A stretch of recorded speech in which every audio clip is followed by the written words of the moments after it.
वरुड तालुक्याअंतर्गत येत असलेल्या जरूड येथे अचानक आकस्मिकरित्या आलेल्या वादळाने तेथील वार्ड नंबर 6 मधील रहिवासी गजानन रामराव घोटकर यांच्या घराला अचानक वादळाने घोडका घालून त्यांच्या घरावरील संपूर्ण टिनाचे छत उडून नेले।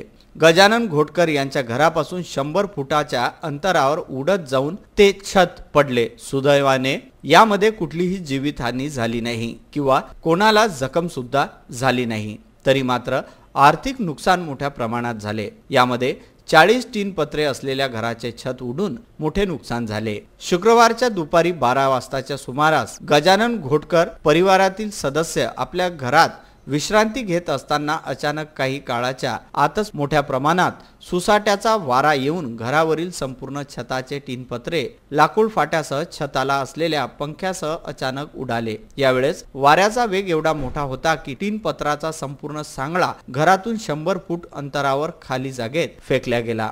घटनेची माहिती मिळताच सरपंच सुधाकर मानकर, तलाठी मुनेश्वर व डेबुजी पतसंस्थेचे अध्यक्ष रवींद्र सुरजुजे यांनी घटनास्थळाला भेट दिली। यावेळी तलाठ्याने पंचनामा करून संबंधित विभागाकडे अहवाल पाठविला आहे। वरुड येथून निलेश लोणकर यांचा हा विशेष वृत्तांत।